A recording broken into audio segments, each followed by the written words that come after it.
LeBron James is one rebound away from a triple-double, and the Lakers bounce back and break a 3-game losing streak. That's next.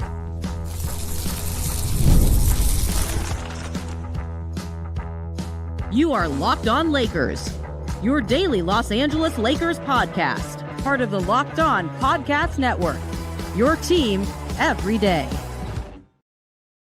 Thanks to everybody for making Locked On Lakers your first listen of every day, Monday through Friday, no matter how or where you get your podcasts. This one's always free, never behind paywall, and no matter how you get it, Spotify, Apple, maybe you're one of the 37,000 subscribers who are subscribing to the Locked On Lakers YouTube channel. No matter how you're doing it, you are part of making the Locked On Podcast Network the number one sports podcast network in this or any other known universe.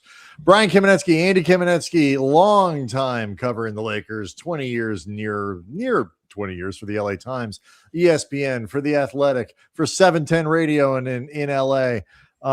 And this, Andy, was a little bit of a nice bounce back for the Lakers, 141-116. They finally got the lid to come off the basket where it had been firmly placed for the last couple weeks. Lakers shot the ball well. They moved with some purpose, and aside from a really bad end of the third quarter, much better, certainly than Monday in Sacramento. What I thought was really interesting just to start this game, and there's a bit of armchair psychiatry going on in terms of what I'm about to say, but I don't actually think that I'm wrong. And I think JJ implied this to some degree. LeBron and Luca both entered this game listed as questionable. And with LeBron, that was actually expected just because second end of a back-to-back. LeBron had actually said that back-to-backs were essentially TBD for the rest of his life in basketball, probably including like rec league when he's in his 50s. I don't know if he can play 2 games in a row as a given. Imagine you're at your rec league and LeBron shows up like that. Yeah. That would be quite intimidating. You show up the next day just to see if he can be there and see if he can actually still do it. But Luka had also been listed as questionable. He had been dealing with, Dave McMenamin reported from ESPN, some groin soreness. And I've noted actually on a couple shows, and I believe you as well, that over the last couple of weeks, at times it has seemed like Luka's been physically uncomfortable on the court. So there had been a lot of anticipation that this could be a game that neither Luka and LeBron were there, on top of Austin not being there, second end of a back-to-back against a Hawks team that's better than their record and has the type of athletic players that can give the Lakers problems at full strength. This could end up just another loss, part of a bad week. LeBron and Luka end up playing, and these were truly game-time decisions.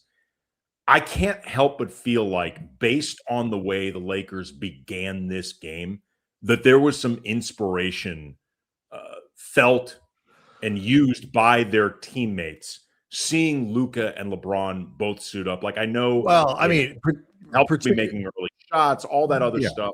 But those two dudes being out there, JJ said that he felt the two of them completely led the group tonight. He was saying that in terms of the assists and playmaking, but I can't help but think he meant in all facets, including just putting on their damn uniforms tonight. Want to let people know that today's episode is brought to you by FanDuel. Before tip-off, check the FanDuel app to see what's dropping during NBA Happy Hour every Friday from 6 to 7:30 Eastern. I do wonder, I don't think he was asked directly after the game whether, had they won in Sacramento on Monday, whether that would have changed the calculus for playing on Tuesday. But, LeBron, this was a game the Lakers needed to win. Like, they needed to win this game. They've dropped 3 in a row, and they needed to give themselves a real chance to win. And so, whatever the rules are about LeBron, he said, I rested, I went through my routine, I felt okay, decided to give it a shot. The subtext to me was, we need to win this bleeping game, and sometimes got to break out of what the the ideal might be, because we screwed up on Monday and I don't have the luxury of sitting out. And mercifully, he did play. Thankfully, he played. And man alive, did he play well. 31 points, 9 rebounds, 10 assists for LeBron. He had a steal. He had a block in the fourth quarter when the Lakers needed some buckets. LeBron was, again, instrumental in helping them get those points. He was good on the break. He was good, moving the ball. Like, everything about what LeBron was doing was closer to late vintage LeBron than certainly what we were seeing early in the season. And this was a performance the Lakers absolutely had to have. And LeBron was fantastic. He was fantastic. Luka was really good in this game. He got going really hot, really early. Other than a string of turnovers for Luka in this game, he got sloppy in the third. But also, too, in the first, he had back-to-back turnovers as well. He had 7 turnovers in the game, and 6 of them were in successions of sort. In the first half, like I said, he had back-to-backs. And then in the third quarter, he had back-to-back turnovers. After the third one, he ended up getting a technical, upset that he felt like he got stripped due to excessive contact.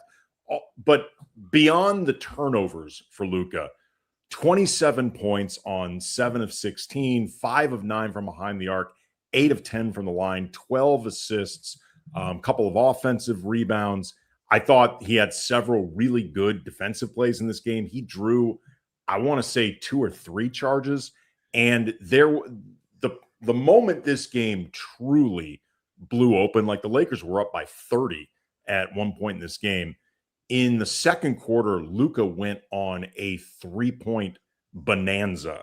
And at one point, it was part of a 21-2 run in the second quarter. And it was like the third or fourth 3 that Luka had hit in that sequence. Luka even looked kind of shocked by this. And he hit 2 threes. Atlanta called timeout. And after they called timeout, Luka went down to the other end of the court, jumped up, grabbed the rim, like hung from it. And, at that point, I'm like, I guess this is the cure to groin soreness. Hit a bunch of threes. Out of the timeout, Atlanta missed their next shot, and Luka hit another 3. Yeah. And that was just a massive part of breaking this game open. Yeah, he was. Yeah. And so, and you look around and just the team in general, like the vibe around how they were playing and the body language and everything was really good. And that's in part because the Lakers were over 60% from the floor in the first half, put up 81 points in the first half. They were over 60% from the floor. They were about 55% from 3. They'd hit about 90%, 95, I think, percent of their free throws to that point. On the night, the Lakers had 36 assists. They finished the night 56% from 3-point range and nearly 60% from the floor overall. Like, if you ever needed evidence about the effect that seeing the ball go through the basket can have on everything, not just your offense, but like on your defense, on your ball movement, on your energy, on your body language, this was the game to show it, because the Lakers, they're probably, even the Lakers aren't as bad as they were on Monday. And they're not as good as they were on Tuesday, but man, you can see the weight get lifted off of these guys when the ball goes in the basket, when you're making open shots. Now, all of a sudden, everything seems possible and the ball starts flying around.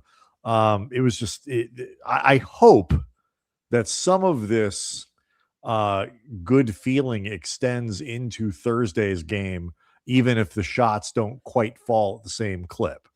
JJ said afterwards that they had like a 10-minute meeting before the game, and he could tell the minute he said that, he was like, oh crap, I just opened up a can of worms about team meetings and what was said. And from there, he kept just trying to downplay the idea that they even met at all. He's like, we watched some Hawks film, we talked, we resolved ourselves to play with a higher level of competitiveness. But it felt like they began the game with the resolve to play the right way on all facets on both sides of the ball. And to your point about how much seeing the ball go down brings out the best habits and can make it become contagious. The third quarter, they started getting away from that. And that's when the ball started going in the basket less. That's when they started turning the ball over more. And a few things started happening in that third quarter. I'm glad you mentioned it, and let's get to it next. Locked on Lakers is brought to you by FanDuel. Fridays are always great during basketball season, but now they are even better with FanDuel. It's going to feel even more awesome. Every Friday night before the games tip off, FanDuel gives fans a new way to kick off the weekend with NBA Happy Hour. NBA Happy Hour, your official pregame, a limited time window where special offers drop right inside the FanDuel app before the action starts. Fridays from 6 to 7:30 p.m. Eastern have become appointment viewing with NBA Happy Hour. Opening the FanDuel app during Happy Hour always brings something new, boost bonuses, and surprises. And it's easy to check the weekly special before tip-off and make a move before the window closes. So before tip-off, check the FanDuel app. See what's dropping during NBA Happy Hour. Every Friday night, 6 to 7:30 p.m. Eastern, a little basketball, a little action, whole lot of Friday energy. That's NBA Happy Hour, only on FanDuel, the official sportsbook partner of the NBA. Locked on Lakers is also brought to you by Wayfair. The new year is here, and it's the perfect time to reset your routine and refresh your space. And if you're spending more time at home, you might as well love how it looks and feels. And that's why you should turn to Wayfair. It's a one-stop shop for getting your home back on track. From bedding and mattresses to storage solutions in every room, Wayfair makes it easy to start the year fresh. Wayfair has everything you need for a full home refresh all in one place, whether you're updating a living room, organizing your space, upgrading your work from home setup. Wayfair's huge selection makes it easy to find exactly what works for your style and your budget. In our house in particular, we've done the front, the back, outdoor furniture. That we've got a bunch of stuff from Wayfair, including outdoor rugs that all look really great. The customer service, when we had one little problem, wasn't even Wayfair's fault. They fixed it and then some. Shipping is easy. Delivery is smooth. Everything arrives in the way that you are expecting. So get organized, refreshed, and back on track this new year for way less. Head to wayfair.com right now to shop all things home. That's WAYFAIR.com. Wayfair, every style, every home. So it's interesting. Like the Lakers came out and they were okay at the beginning of the quarter. Like they started the third quarter and everything's like looking like it was in the first half, and the leads going back up. And then they just decided, it seemed like it was time to get fancy. And that is where I think were feeling a little too good about themselves. And the ball was moving on, and they're starting to move them. There were a couple possessions where they made 19 passes when like 6 would have done, and you could shoot the ball. And, they got a little too unselfish, almost like out of rhythm from like happiness. Like, it pushed them too far the other way. They start getting really sloppy. Atlanta finally figures out ways to score. And then the Lakers slowed down to levels that we see when their offense is at their worst. They started it seemed like to me, trying to bleed the clock a little bit and make each possession 22 seconds and end this game without having to really play aggressively. All of a sudden, the stuff we saw in the first half, ball movement, player movement, it all stopped. And it took, I thought Jake LaRavia made a really important play later in the third quarter. I think they got it down to 12 or 13. LaRavia grabs an offensive rebound and gets a putback. LeBron had a critical 3 coming out of a timeout on a cross-court pass from Luka. They made important plays and actually quite quickly pushed the lead back up into a comfortable space and got some garbage time rest. But it was just shocking to me how much they slowed down, to my eye, in that stretch where Atlanta made that push and got back into it. Yeah, it was happening mid to late in the third, also some of the fourth quarter. And look, they caught some breaks as well. Like there was a sequence in the fourth quarter where LeBron turned the ball over, but Okongwu blew what was meant to be an absolute thunder dunk. He just clanged it off the rim. That became a corner three for the Lakers. And then Atlanta blew one of like 1,000 layups. They smoked a lot of layups. They smoked a lot of layups in this game, God. like on the following possession. And on the other end, Luka got an and one out of it. And yes, the Lakers got lucky there, but at the same time, luck is part of all of this. What matters is how you capitalize on the luck. You know, there are other teams that have frankly gotten lucky when the Lakers have screwed certain simple things up, and they've then capitalized on that. But with what you were talking about before, with getting away from what they had doing before, getting too fancy, getting too cute, then getting too conservative in the way they were doing this stuff. We've covered the NBA, you know, the Lakers for a long time. And one of the things that I know I've noticed during this period is how hard it can be to be methodical over 48 minutes. Like, one of the things that made the Spurs during that period with Duncan and Parker and Manu, you know, Kawhi, so hard to beat, and that why they were so consistently good is they were like the basketball equivalent of a metronome, and they were just steady and methodical, and they would do the same things over and over, and they would not get out of character at all. And sometimes they wouldn't play up to their highest level, but they never got out of character. And the Lakers have a habit of falling out of that methodical nature. It's like that scene in Heat when Pacino and De Niro are having the diner sit down, and De Niro reveals that he's got a girlfriend, but, you know, he also lives by a credo that never get attached to anything you can't walk out on in 30 seconds flat when you spot the heat coming around the corner. And Pacino asks him, are you going to leave your woman if that happens? And he says, yeah, that's the discipline. Like, the Lakers need to adopt De Niro-esque, although he screwed up at the end. He didn't maintain the discipline. There's the lesson. De Niro maintained that discipline for 90% of that movie, but then it's a long movie. Yeah, but then he broke from that credo, ultimately cost him his life. Well, I think one of the things I saw is when you can always learn lessons from Heat. It really is phenomenal. And when it started to turn, and you could see, like, look, I know Lakers fans at home were like, oh, bleep. Like, there were a significant portion of Lakers fans who were pretty sure that they were going to figure out a way to, if not lose this gigantic lead, to somehow at the very least have it come down to the wire. And, like, as we were talking about before the show started, like, you're left with a bad feeling on a night where you won and should feel great. Like, I am 100% sure that a big portion of Lakers fans were in that mind space, because that's where the team has been over the last week or so.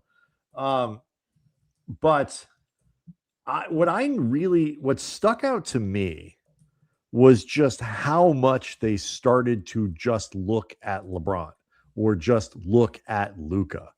And it felt like all of this sort of empowerment that the supporting cast had earlier in the game, where they're all feeling good about themselves and, you know, taking the shot when it was there and all that, it all kind of went away.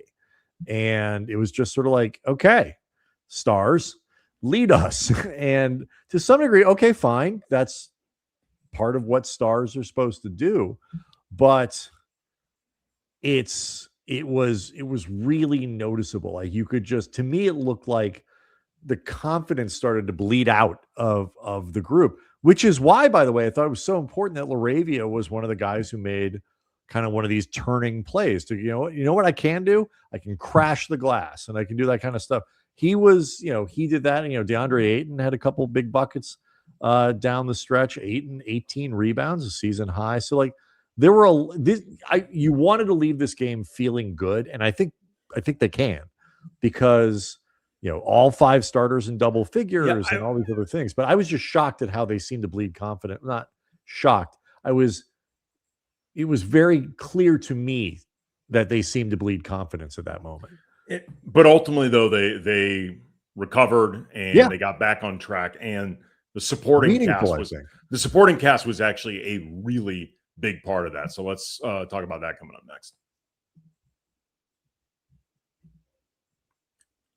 Locked On Lakers is brought to you by ZocDoc. Finding a doctor that you actually like can feel like discovering a diamond in the rough. My wife, it took years for her to finally land on one that she felt comfortable with. You want someone in network nearby with availability, but you also want a doctor who really listens, who makes you feel comfortable, explains things clearly, helps you walk out feeling confident about your next step. Doctors, if you happen to be listening, women like to feel like they're being heard. That was a big problem my wife had in finding a doctor, and I know she is not alone. Your diamond in the rough doctor exists. Finding them is easy with ZocDoc. ZocDoc is a free app and website that helps you find and book high quality and network doctors so you can choose someone you truly connect with. I love that you can search for a specialty or symptoms and then quickly find the right fit. Being able to choose in-person or video visits makes scheduling way easier. Appointments usually happen within 24 to 72 hours, and they do have same-day openings, so you can stop putting off doctor's visits. Go to ZocDoc.com/LockedOnNBA to find and instantly book a doctor that you love today. That's ZocDoc.com/LockedOnNBA. ZocDoc.com/LockedOnNBA. Thanks to ZocDoc for sponsoring this message. Do want to quickly remind people about the Everyday Club. You go to the show notes. You can check out how to get there and all that good stuff. But it is a way to get this show without commercial interruption, which is something that we know is important to lots of you. It's a way you'd prefer to experience the Locked On Lakers podcast, and however you want to do it, certainly fine by us. $5 a year, $50, $5 a month, $50 a year.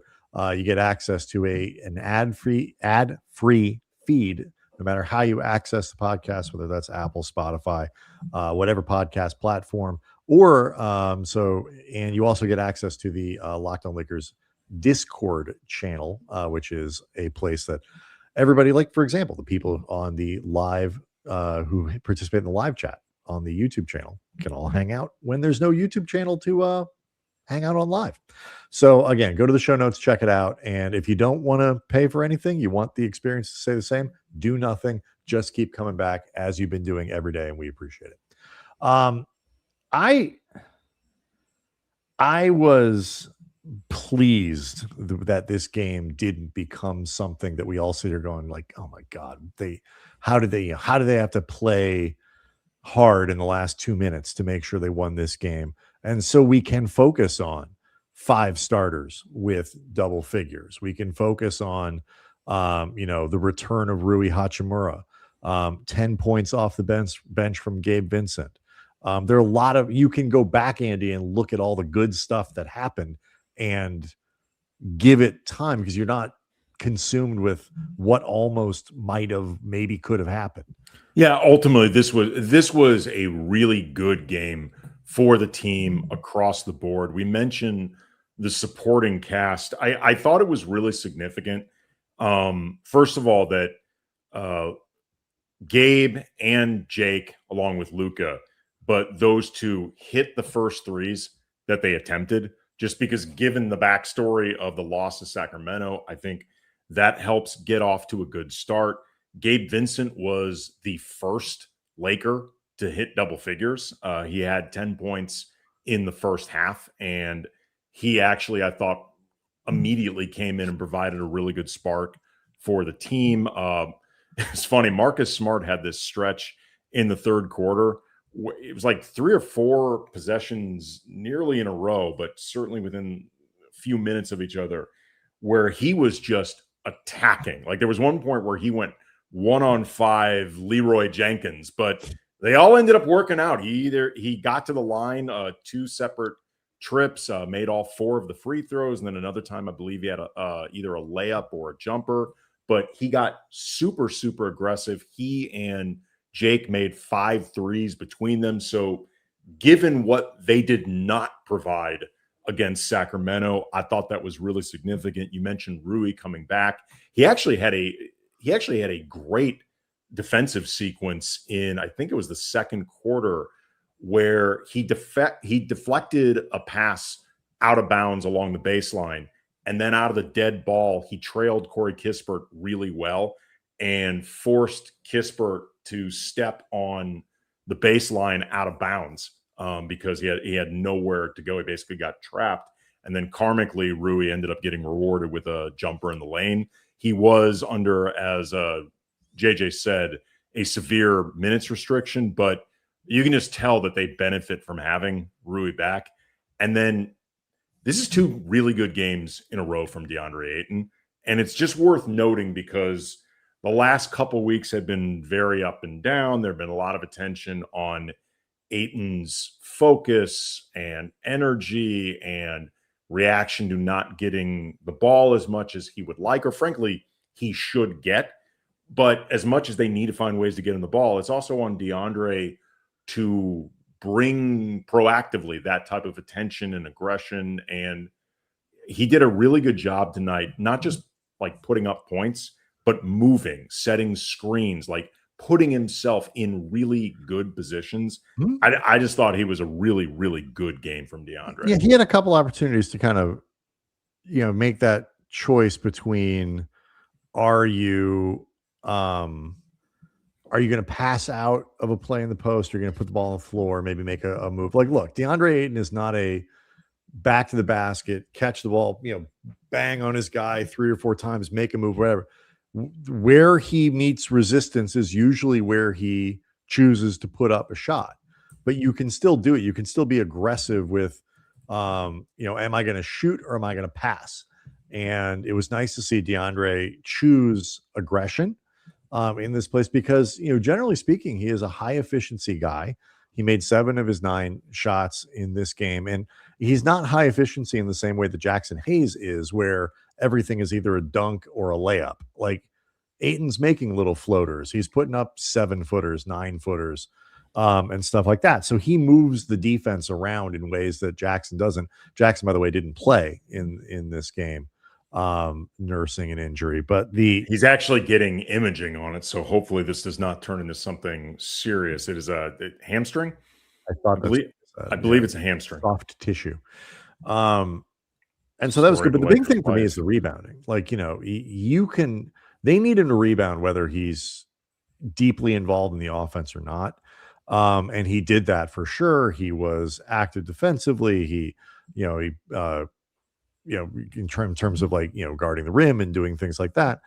And but there's also a lesson here in like what the offense has to look like in order for Ayton to kind of get the amount of touches. Like when the offense gets really stagnant, it's really hard to involve Deandre Ayton. And when the ball is moving, when players are moving, when there's screens set all over the floor, Ayton can be a big part of the offense. And I think that's kind of one of the morals of the story from this game. It was a nice bounce back from Laravia. He had 17 points. Everybody was shooting the lights out from 3. I am excited to see Rui back on the floor. Like they need those couple minutes. He hit 1 of 3 from 3, but he had a couple, corner threes, and like they didn't actually go in, but it's nice to have somebody in the corner where when they shoot that shot, you expect it to go in. And that's how I feel about Rui. My hope, Thursday against Charlotte, that he plays. I would be surprised if he didn't, but you never know about how he feels the next day, whatever. His minutes limit, JJ said, was at 18 heading into this game, and he played 18. So my hope is that they're going to keep looking safely to play Rui. The absolute upper end limit of what they deem reasonable and what they deem doable, because they just need him out there as a play finisher. They need him out there as somebody that just provides more variety for the offense, more options. Like he can help prevent that level of stagnation. And as we've talked about, especially once he can play what I imagine is going to be pretty big minutes if he ends up staying off the bench, if that ends up his role. Like, he can help spread it's around. It's still even off the bench. He's probably playing close to 30 minutes a night. Right. And they just, that ability to spread the scoring around is something that this team has really needed. Also, welcome Kobe Buffkin. By the way, also to give me a reason to wear my Rui Hachimura shirt. There you go. Yeah. Haven't had a chance to wear it in a while. I only wear it when Rui plays. Games he played, but it's been a little while since I could wear it. But Kobe Buffkin, who'd been with South Bay Lakers, got brought up on a 10-day contract. JJ said that he wasn't sure if Buffkin was actually going to be able to play in this game, but given that the Lakers ended up winning by 25, it created an opportunity for him against his old team, and he hit a 3 in 4 minutes against them, also a rebound and assist. I'm sure he really wanted to try in as short a window as he could to do as much damage against that team as possible. And remember, like a couple of weeks ago, I said that given the lack of scoring off the bench, I wouldn't have been surprised if Buffkin was given a look. Not that he's been an established scorer in the NBA. He hasn't, but he has NBA experience. He's been tearing up the G League, and they need somebody. They need to try options. It's worth it just because, like, look, the guy, he was hurt constantly in his time in Atlanta, and so he never really had a chance to really get going, and they never really could figure out how to get him involved and all that stuff. I mean, some guys are 4A players where they can tear up the G League, as you say, but can't quite replicate that at the NBA level. And if you have to have secondary skills and all that other stuff, I mean, Dalton Connect's running into this problem. Like, you need to have a secondary skill set if you're not going to be a primary scorer. And so we'll see. But it's a good use of a 10-day. It's a good, I'm sure they will probably give him that second 10-day just to see what, if he plays even kind of well, they'll give him that second 10-day. And we'll see what happens after that. But it's worth a try. I will say this before we go, because I know the rest of the week, or part of it's going to be taken up with talk about LeBron and LeBron's agent and things LeBron's agent's talking about. And we talk about fit with LeBron and what's the future with LeBron and all these other things. And all these are all things that need to be talked about, especially the Rich Paul stuff. We just saw on the second night of a back-to-back, a 41-year-old dude come a rebound away from a triple-double and look real good in the process of doing it. And LeBron has sort of renormalized to, if not, elite levels of play, still really good. Looks mostly kind of like LeBron. But I just think it's worth, whether you like the guy or dislike the guy, whether you want him on the Lakers for longer than this season, which doesn't seem like very many of you, or you're ready for the LeBron era to be over. It is worth stopping to appreciate what the guy is continuing to do, because it's kind of bonkers that we're talking about, Kyle Lowry is in his 20th season, but he doesn't get off the bench. Like I said at the top of the show, I do think that both LeBron and Luka suiting up on the second end of a back-to-back when both had been in question provided a lot of inspiration and urgency for the team. Like, if those guys suit up on the second end of this back-to-back when they've been questionable, like we talked about last year when LeBron really started to crank up his defense after that meeting with JJ, when the old man does it, nobody else has an excuse to slough off in any way. There is a similar principle here tonight, especially with LeBron. Like, Luka playing through it is great too, don't get me wrong, but Luka's in his prime. Yep. LeBron's 41. So there's a little extra something when LeBron ultimately does it. Again, it creates a lack of permission structure, or takes away the permission structure for anybody else to either lose focus or not bring the energy and urgency. Because again, it ain't easy for LeBron to do this at his age. It is not.